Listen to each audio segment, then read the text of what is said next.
හැමෝටම ආයුබෝවන් කියලා පිළිගන්නවා මගේ YouTube channel එකට.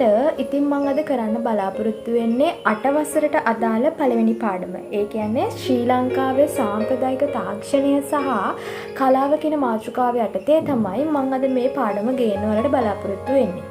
ඉතින් අපිට ඉස්සෙල්ලාම කතා කරන්න පුළුවන් මේ ජල තාක්ෂණය කියන මාතෘකාව ගැන. ජල තාක්ෂණය කියලා කියන්නේ මොකද්ද? ජල තාක්ෂණයට අදාළව අපිට කතා කරන්න පුළුවන් ගංගා, ඇලදොල, වැව්, පොකුණු වගේ ගොඩාක් ජල මූලාශ්‍රිත සම්පත් විදිහට අපිට කතා කරන්න පුළුවන්.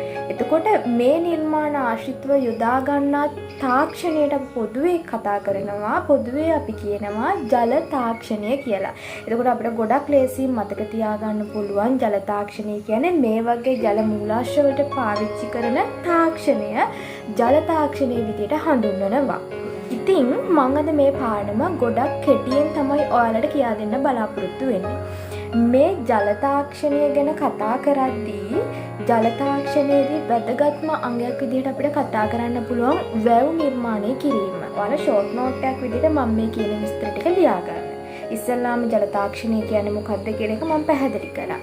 ඊළඟට මම කියන්නම් වැව් නිර්මාණය කිරීම සම්බන්ධයෙන්. ඉස්සෙල්ලාම ක්‍රිස්තුපූර්ව 6 වන සියවසේදී ඉන්දියානුවන් පිරිසක් අපේ රටට ඇවිල්ලා ජනාවාස පිහිටුවා ගැනීම සිද්ධ කරා. ඊට පස්සේ තවත් ඉන්දියානුවන් පිරිසක් ඇවිල්ලා මෙන්න මේ විදිහට කුෂිකර්මාන්ත එයාලගේ ජනාවාස පිහිටුවා ගත්තා වගේම ඒකට අමතරව කුෂිකර්මාන්තය සඳහා එයාලා අපකප වෙලා කටයුතු කරා. මොකද එයාලගේ ජීවනෝපාය මාර්ගයක් විදිහට මේ කුෂිකර්මාන්තය දියුණු කරගන්න ඕනේ හින්දා. අන්න ඒ කාල වකවානුවේදී තමයි මේ වැව් නිර්මාණය වීම ආරම්භ වුණේ කියලා අපිට කතා කරන්න පුළුවන්.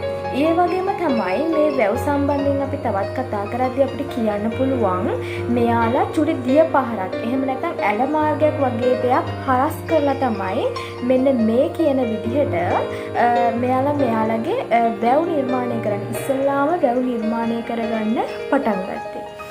ඊළඟ කාරණාව විදිහට කතා කරොත් අපිට කියන්න පුළුවන් තුන් පැත්තකින් උස භූමියක් තෝරගෙන උස් බැම්මවල් 3ක් තියෙන ප්‍රදේශයක් තෝරගෙන හතරවෙනි බිම මේ විදිහට ආවරණය කරමින් තමයි මෙයාලා විශාල පරිමාණයේ වැව් නිර්මාණය කිරීම පටන් ගත්තේ. මේ විදිහට තමයි අපිට වැව් ගැන කතා කරාම කියන්න පුළුවන් වෙන්නේ මෙයාලගේ ආහාර විශේෂයෙන්ම මෙයාලගේ ආහාර නිෂ්පාදනය කරගන්න. ඒ කියන්නේ කුෂිකාර්මික කටයුතු දියුණු කරගන්න තමයි මෙයාලා මේ විදිහට වැව් නිර්මාණය කිරීම සිද්ධ කරේ.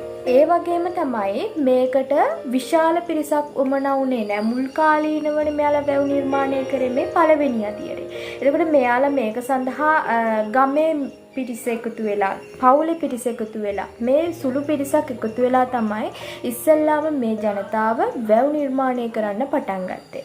එතකොට මේ සඳහා මූලික වෙලා කටයුතු කරේ ගමේ නායකයා. අපි විශේෂයෙන් හඳුන්වනවා ගමික කියලා.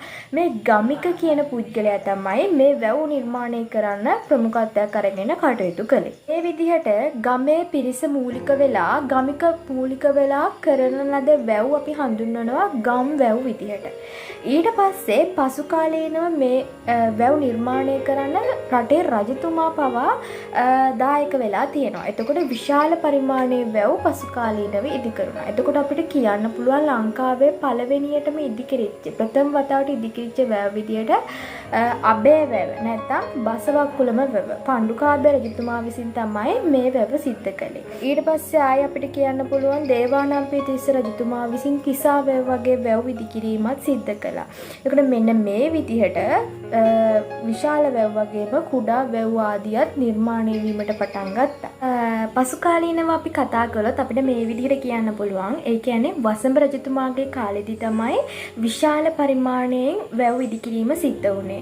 එතකොට මේ වසඹ රජතුමා ඉදිකරන ලද වැව් නිසා ඇල මාර්ග වලට ජලය බෙදා හැරීම සිද්ධ කළා. එතකොට මම මේ කියන කරුණ එකින් එක ඔයාලා පොයින්ට් විදිහට දාගෙන ලියා ගන්න. මේ විදිහට වසඹ රජතුමා විසින් ඉදිකරන ලද වැව් විදිහට අපිට කතා කරන්න පුළුවන් මාණක්කවට්ටිය වැව, මහා විලච්චිය වැව වගේ වැව් ගන්න පුළුවන්. ඒ වගේම තමයි අපිට කතා කරන්න පුළුවන් ධාතුසේන රජතුමා කලාව විදි කරලා තියෙනවා, මහසේන රජතුමා මින්නේරිය වැව විදි කරලා තියෙනවා, පරාක්‍රම බහු රජතුමා පරාක්‍රම සමුද්‍රය ඉදි කරලා තියෙනවා. මෙන්න මේ වගේ ඔයාලා ලේසියෙන් මතක තියාගන්න පුළුවන් කරුණු මතක තියාගන්න වැඩි විස්තර අවශ්‍ය වෙන්නේ නැහැ. ඒ වගේම තමයි 1215 දී ඇතිවෙච්ච කාලිංග මාග කියන දරුණු ආක්‍රමණය නිසා මේ මහා පරිමාණයෙන් ඉදි කරන ලද වැව් විශාල ප්‍රමාණයක් විනාශ වෙන්න පටන් ගත්තා. ඒ වගේම තමයි මේ විදිහට මේ වැව් නිර්මාණය කිරීම නිසා අතීතයේ ලාංකිකයන් ලබාගත් ජයග්‍රහණ ගැන කතා කරොත් අපිට මොනවද කියන්න පුළුවන් වෙන්නේ?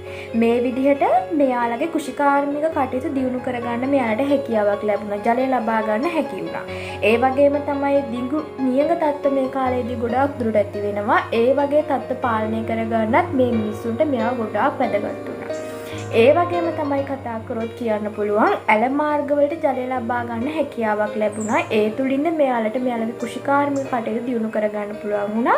ඇල මාර්ග ආශ්‍රිතව නිර්මාණ තව තවත් නිර්මාණය වීම බිහිවීම නිසා මෙයාලට ඇල මාර්ග ක්‍රම පිළිබඳවත් ශිල්ප ක්‍රම දියුණු වෙන්න පටන් ගත්තා. මෙන්න මේ වගේ ජයග්‍රහණ මේ වගේ ප්‍රයෝජන අපිට කතා කරන්න පුළුවන් වැව් නිසා ඇතිවෙච්ච ජයග්‍රහණ විදිහට.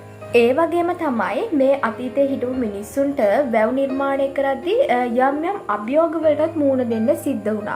ඒ වගේම අපි කතා කරොත් පාරිසරික වශයෙන් යම් යම් අභියෝග වලට මුහුණ දෙන්න සිද්ධ වුණා. ඒ වගේම තමයි ශ්‍රමය, ඒ කියන්නේ ප්‍රමාණවත් කම්කරුවන් පිරිසක් මෙයාලට හොයාගන්න හැකියාවක් ලැබුණේ නැහැ. ඒ වගේම තමයි මෙයාලට මුදල් අතින් යම් යම් අගහිඟකම් තිබ්බා. වැව් නිර්මාණය කරද්දී විශාල වශයෙන් මුදල් වැය වෙනවා.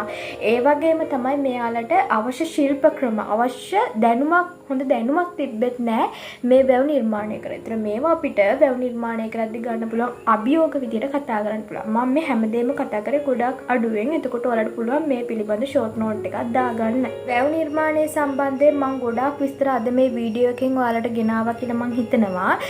ඒ වගේම තමයි තවත් කොටසක් තියෙනවා මේ වැව් නිර්මාණය සම්බන්ධයෙන් ඔයාලට කතා කරන්න. ඉතින් මම ඒක ඉදිරි වීඩියෝ එකකින් අරන් එන්නම් කියලා ඔයාලට කියනවා.